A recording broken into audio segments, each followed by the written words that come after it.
lundi.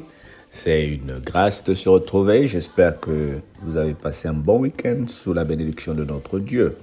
Alors, nous sommes en train de continuer les enseignements sur le livre de Ruth, le chapitre 3. Et ce matin, nous voulons prendre les versets 11 à 15. Nous voulons prendre les versets 11 à 15. Dis avec moi, je suis à la page. Si tu n'as pas ta Bible, tu peux noter et lire quand tu seras à la maison. Je lis au nom du Seigneur. Maintenant, ma fille, ne crains point. Je ferai pour toi ce que tu diras, car toute la porte de mon peuple sait que tu es une femme vertueuse. Il est bien vrai que j'ai droit de rachat, mais il en existe un autre plus proche que moi. Passe ici la nuit, et demain, s'il veut user envers toi du droit de rachat, à la bonne heure qu'il fasse. Mais s'il ne plaît pas d'en user avec toi, j'en userai moi. L'Éternel est vivant, reste couchée jusqu'au matin. Elle resta couchée à ses pieds jusqu'au matin et elle se leva avant qu'on pût se reconnaître l'un l'autre. Boaz dit qu'on ne sache pas qu'une femme est rentrée dans l'air. Et il ajouta, donne le manteau qui est sur toi et tiens-le. Elle se tint et il mesura 6 mesures d'orge qu'il chargea sur elle, puis il rentra dans la ville. Amen. Maintenant, ma fille, ne crains point. Je ferai pour toi ce que tu diras. Alors Ruth fait connaître à Boaz qu'il a le droit de rachat sur elle. Comme j'ai expliqué sur les précédents messages, le droit de rachat, c'est-à-dire Boaz automatiquement avait le droit de prendre Ruth comme femme. Mais Boaz est en train de rappeler à Ruth que la loi aussi dit qu'on doit d'abord consulter la personne la plus proche. Je nous explique qu'est-ce que cela veut dire. Si par exemple dans la famille, il y avait 5 frères et que le premier venait à décéder, alors le droit de rachat revient automatiquement au deuxième frère. Est-ce que nous sommes en train de nous comprendre? Le deuxième frère. Ou bien, s'il y a des cousins et qu'un des frères vient de décéder, on donnera d'abord le droit au prochain frère, le frère le plus proche du défunt mari. Maintenant, si ce frère-là dit, moi je n'en veux pas, parce que ce n'est pas une obligation. Oui, il y a un droit de rachat, mais il n'y avait pas une obligation de prendre la veuve. Maintenant, si elle trouve personne qui la prend et la personne qui vient sur la lignée la plus proche peut prendre. Alors Boaz est en train de dire, oui, j'ai le droit de rachat, mais il y a quelqu'un qui est avant moi. C'est-à-dire, il y a des parents plus proches à ton mari ou sur notre lignée, il y a des gens qui sont encore plus proches, qui doivent user de leurs droits avant que moi je m'intéresse ou avant que moi je prenne la responsabilité. Alors, il a promis à Ruth de se renseigner auprès des anciens. Voilà des messages prophétiques que le Seigneur est en train de nous donner. Voilà des messages d'enseignement. Voilà pourquoi je dis le livre de Ruth, c'est pratiquement le livre le plus beau de la Bible. La Bible, elle est bonne. La Bible, elle est bonne.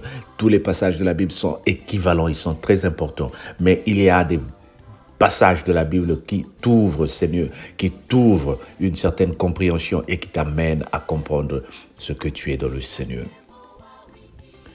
Boaz dit, je vais me renseigner. Oh bien-aimé, souvent, tu te retrouves dans des situations où tu penses que tu as un droit, où tu penses que c'est ce que tu dois faire. Mais qu'est-ce que tu fais? Surtout nous, les chrétiens, quand nous prions, quand nous voyons que le Seigneur est en train d'ouvrir certaines portes pour nous, lorsque nous nous trouvons dans une situation de grâce où nous pouvons utiliser les grâces que le Seigneur nous a données, qu'est-ce que tu fais? Il faut comprendre ici ce que Boaz est en train de dire. Je veux aller me renseigner. C'est-à-dire, je veux demander conseil, je vais demander les anciens, je vais consulter. Nous avons connu beaucoup d'erreurs dans la vie, nous avons connu beaucoup de dégâts dans la vie. Parfois, nous manquons de consulter, nous manquons de demander. Oh bien-aimé, c'est très bien de s'humilier parfois avant de prendre certaines décisions. Même dans ta propre maison, même dans ton propre foyer. Avant que tu fasses quelque chose, renseigne-toi. Que dit la loi? du pays où tu habites? Que dit la loi de ta famille? Que dit la loi biblique? Il y a beaucoup de choses à comparer. J'ouvre une parenthèse pour dire, il y a un Congolais qui s'est retrouvé en prison dans un pays où il avait amené juste le médicament qu'on appelle codéine. Il n'a pas compris, il ne savait pas, c'est pas sa faute, que dans ce pays-là, il y a certains médicaments qui sont classifiés comme des drogues. Nous regardons à la télé, beaucoup de gens se sont mis en prison parce qu'il est allé dans un pays où la liberté est tellement restreinte, tu as commencé à prendre des photos et qu'on te mette en prison. On te qualifie d'espion ou d'espionne. Bien-aimé. Et souvent nous disons que le Seigneur m'a abandonné. Non. Dieu nous a donné la capacité, Dieu nous a donné l'intelligence. Tout n'est pas spirituel, bien-aimé. Tout n'est pas spirituel. Il faut qu'à un moment, tu uses de ta capacité intellectuelle. Renseigne-toi. Prends des conseils. Tu veux faire quelque chose. Tu veux partir dans un pays. Demande. Quelle est la loi de ce pays? Que m'est-il permis de faire? Même dans le pays où tu habites, est-ce que tu connais la loi? Est-ce que tu connais la loi? Est-ce que tu connais la loi de ta famille? Est-ce que tu connais tes droits? Aujourd'hui, vous savez, il y a beaucoup de personnes qui ont perdu des avantages parce qu'ils ne connaissent pas leur loi. Oh, je viens parler à quelqu'un ce matin, que le Seigneur commence à ouvrir ton intelligence pour que tu saches quels sont tes droits dans l'entreprise où tu te trouves. Peut-être que tu es resté dans ton entreprise il y a 15 ans, il y a 20 ans, il y a 25 ans que tu travailles pour cet employé. Est-ce que tu as tous les droits que tu mérites? Peut-être qu'il y a une promotion que tu dois recevoir. Est-ce que tu sais à quelle porte il faut aller frapper pour que ta promotion arrive? Ou bien, mais là, je suis en train de parler à tout le monde, y compris moi-même. Nous avons beaucoup de droits. Nous avons beaucoup des avantages que nous négligeons, que nous ne connaissons pas. Commence à te réveiller. Oh, dis avec moi, Seigneur, instruis-moi. Oui, la Bible est là pour nous aider à comprendre qu'il y a des choses. Alors là, je reviens vers la parole de Dieu pour dire, Boaz pouvait se précipiter pour dire, voilà une femme gratuite.